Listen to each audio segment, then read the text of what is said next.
अच्छा, question number 2 की तरफ बढ़ते हैं। क्वेश्चन नंबर 2 में हमसे मांग रहे हैं list the order of the following matrices. List बनाना है, लिस्ट ऑफ ऑर्डर। अच्छा, लिस्ट ऑफ ऑर्डर आपने किस तरह बनाना है? लिस्ट ऑफ ऑर्डर में हमारे पास दो चीजें होती है। एक हमारे पास होता है m देते हैं और दूसरा हम n देते हैं। अच्छा, m क्या चीज होती है और n हमारे पास क्या चीज होती है, ये जहन में रख लो। m हमारे पास होता है नंबर ऑफ रोज, n हमारे पास क्या होता है? Number of columns. अच्छा, क्वेश्चन नंबर 1 की तरफ, नंबर 2 में जो पार्ट 1 है उसकी तरफ बढ़ते हैं और उसको हल करते हैं ताकि हमें पता चल जाए कि उसको हम किस तरह हल करेंगे। अच्छा, जो फर्स्ट पार्ट है, फर्स्ट पार्ट में हमसे मांग रहा है कि हमारे पास एक सेट है, मैट्रिक्स है 1 2 -1 3 4 एंड 2। अच्छा, सोल्यूशन इसका किस तरह करेंगे? इस तरह मैंने आपसे कहा कि सिर्फ इसका लिस्ट ऑफ ऑर्डर बनाना है। लिस्ट ऑफ ऑर्डर किस तरह बनाएंगे? सोल्यूशन में जाते हैं, यहाँ पे लिखेंगे लिस्ट ऑफ ऑर्डर। हमारे पास क्या? m multiply by n। अच्छा, इसमें क्या होगा? m हमारे पास, जिस तरह मैंने आपसे कहा कि m हमारे पास होता है नंबर ऑफ रोज, n हमारे पास होता है नंबर ऑफ कॉलम। इस वाले मैट्रिक्स में देखो कि रोज हमारे पास कितने और कॉलम कितने। ये देखो, ये वाला रो है 1 2 -1, ये एक रो हो गया। 3 4 2 ये दूसरा हो गया। इसका मतलब है कि जो हमारे पास रो है वो 2 है। कॉलम हमारे पास कितने? 1 3 2 4 -1 2 3। ये इसका रिक्वायर्ड आंसर होगा। ठीक है, इस तरह बाकी जितने सवाल थे वो भी इसी तरह सेम इट इज हल करेंगे। हमारे पास दूसरा है बी है -4। अच्छा, यहाँ पे सोल्यूशन की तरफ जाते हैं। सोल्यूशन में क्या करेंगे? सेम इस तरह, जिस तरह हमने ऊपर लिखा है उसी तरह हम इसको फॉलो अप करेंगे। लिस्ट ऑफ ऑर्डर है हमारे पास m multiply by n। m हमारे पास क्या है? वही number of rose, number of रोज। अच्छा, यहाँ पे एलिमेंट हमारे पास एक है। इससे पहले जो क्वेश्चन में हमने पढ़ा था, जो स्क्वायर और रेक्टेंगल में, उसमें मैंने आपको कहा था कि जब सिंगल डिजिट आता है तो स्पेशल केस में आता है तो स्क्वायर में लेते हैं। इसमें कॉलम्स भी एक ही और रोज भी। यहाँ पे अगर देखें तो रो भी हमारे पास एक है और कॉलम के लिहाज से भी एक है। तो यहाँ पे लिख सकते हैं कि हमारे पास रो भी एक है और हमारे पास जो कॉलम है वो भी एक है।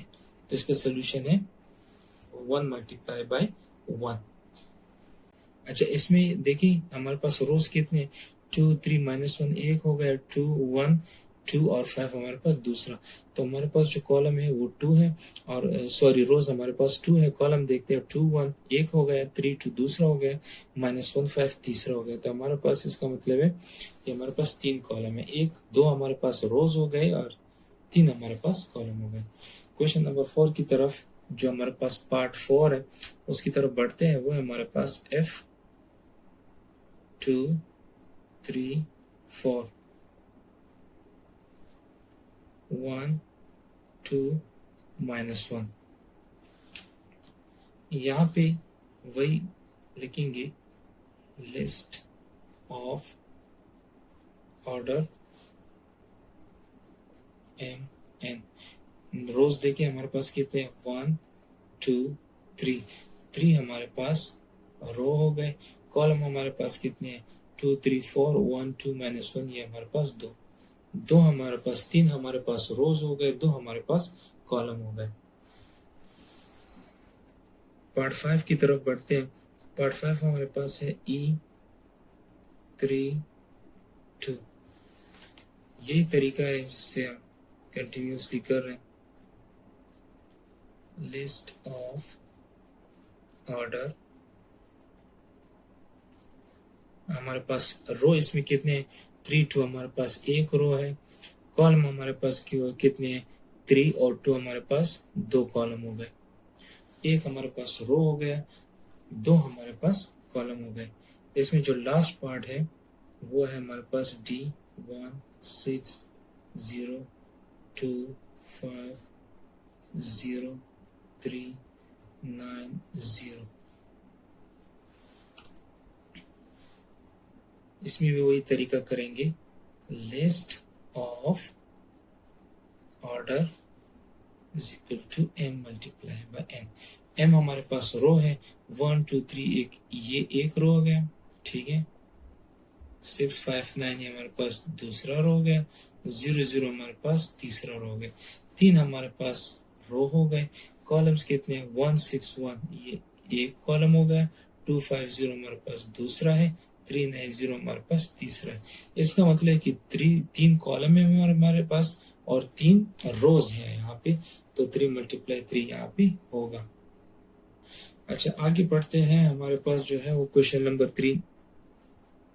क्वेश्चन नंबर 3 में हमारे पास एक मैट्रिक्स गिवन है और हमसे मांग रहा है गिवन द फॉलोइंग एलिमेंट्स। मैं मैट्रिक्स लिख लेता हूँ, उसके बाद फिर उसको हल करने में हमें आसानी रहेगी। इसमें जितनी एलिमेंट्स है वो एलिमेंट्स लिखते हैं, जो इसके तरतीब है उसी तरतीब में उसको लिखना है ताकि आप लोगों को फिर समझने में आसानी हो। अच्छा इस वाले में जो सबसे पहले हमसे जो इसका जो फर्स्ट पार्ट है हमारे पास A12। ये A12 हमसे मांग रहे हैं कि आपने बताना है। अच्छा इस A12 का मतलब क्या हुआ, ए हमारे पास जो मैट्रिक्स का नाम है, यहाँ पे कैपिटल ए लिखा है, यहाँ पे स्मॉल लिखा है। बात ये की है, यही इसी मैट्रिक्स की बात हो रही है, लेकिन उस मैट्रिक्स में यहाँ पे जो नंबर है उसका क्या मतलब होता है।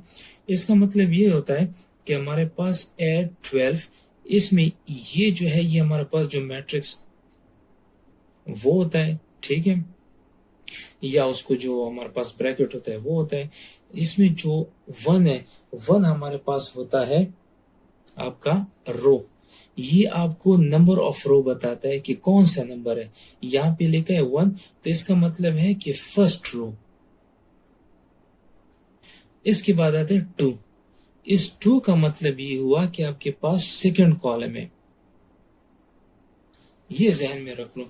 ये इसी जो हमें मैट्रिक्स दिया गया होता है, जो एरे होता है, वहां पे ये उसका नाम होता है, जो उसमें फर्स्ट डिजिट होता है, जो फर्स्ट नंबर होता है, वो हमें बताता है कि आपका रो कौन सा है।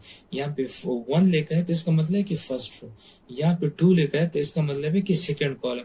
पहला हमें रो बताएगा, रो की पोजीशन हमें बताते हैं, और सेकेंड हमें जो है वो कॉलम बताता है कि आपको ये वाला कॉलम है।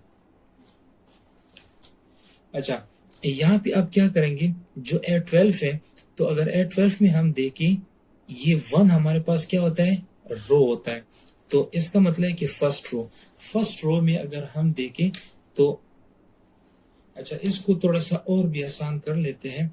यहाँ पे अगर ए को हम थोड़ा सा यहाँ पे यूं लेके, मैं आपको बताता हूँ कि इसका मैंने क्यों इस तरह लिखा है।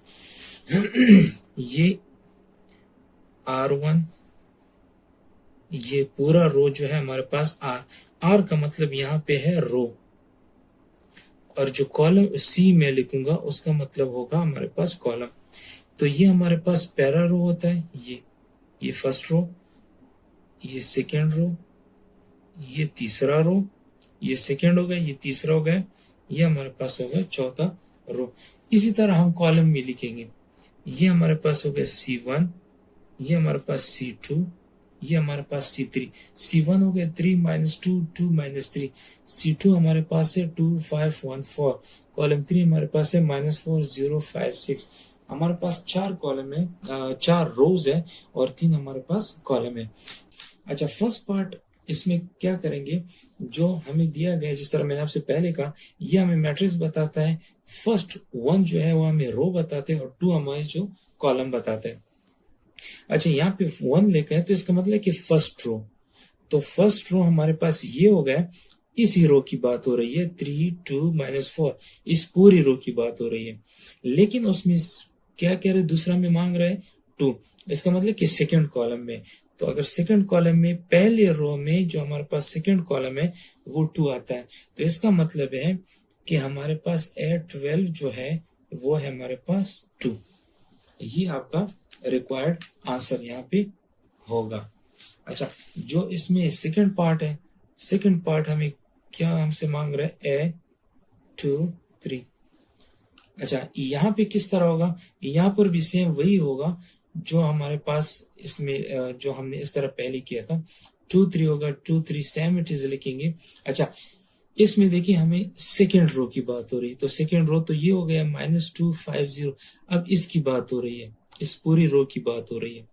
अब पूरी रो तो सेकेंड हमने सेलेक्ट कर दिया कि रो हमारे पास सेकेंड रो की बात है, लेकिन सेकेंड रो में हमारे पास थर्ड कॉलम है, तो अगर कॉलम वाइज जाए तो हमारे पास 0 आता है। तो हम इसको यहाँ पे लिखेंगे कि हमारे पास जो आंसर आता है वो 0 आता है। अच्छा, जो थर्ड पार्ट है, थर्ड पार्ट हमारे पास है A32। बाज बुक्स में ये आगे है, 32 वाला आगे है, दूसरी बाज बुक्स में ऐसे है कि 23 वाला आगे है। तरतीब वही है, अगर फिगर चेंज भी करवा ले बुक वाले, लेकिन तरीका और मेथड जो है वही सेम रहता है, तो इसमें कंफ्यूज बिल्कुल नहीं होना है। अच्छा, इसमें क्या होगा A32, इसमें क्या होगा कि हमारे पास तीसरा रो है 3 हमारे पास, ये हो गया। अब इस वाली रो की बात हो रही है, ये इस वाली की, तीसरा हमारे पास रो है और कॉलम हमारे पास क्या है, कॉलम हमारे पास है 2। तो इसका मतलब है अगर C2 में जाए तो C2 में हमारे पास 1 आता है, तो यहाँ पे जो हमारा आंसर होगा वो 1 होगा। अच्छा, पार्ट नंबर 4 पे जाते हैं। पार्ट नंबर 4 हमारे पास क्या है, पार्ट नंबर 4 हमें बताता है कि फाइंड आउट करना है A43। इसमें भी यही होगा A43। अच्छा, 4 हमारे पास चौथी रो की बात हो रही है, इस वाली की लास्ट वाली की बात हो रही है। ये हमारे पास लास्ट वाली ये वाला रो है, -3 4 6। कॉलम हमारे पास कौन सा है, कॉलम हमारे पास है 3। जब 3 की बात हो रही है तो C3 हमारे पास ये आ गया 6, तो आपका आंसर जो हो वो होगा 6 होगा। अच्छा, चौथा हो गया। इसके बाद आते हैं पांचवे पे। पांचवा हमारे पास है A13। A13 में क्या करेंगे, A13। इसमें हमें ये बता रहा है कि 1 जो है फर्स्ट रो है, वही पुराना वाला R1, ये फर्स्ट रो है, लेकिन फर्स्ट रो में हमारे पास कॉलम कौन सा है, तीसरा कॉलम है, तो C3 हमारे पास ये होगा, ये पहला कॉलम और इसमें C3 ये वाला, तो ये हमारे पास है -4। सिर्फ इसकी यहाँ से वैल्यू लिखनी है, फिगर लिखना है, बाकी इसमें कुछ भी नहीं करना आप लोगों ने। इसमें जो हमारे पास लास्ट पोर्शन है वो है हमारे पास A33। A33 में आपने क्या करना है, A33।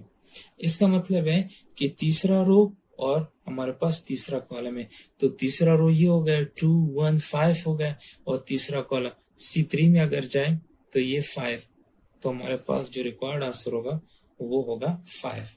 तो यहाँ पे A12 का आंसर हो गया 2, A23 0, A32 1, A43 6, A13 -4, A33 5।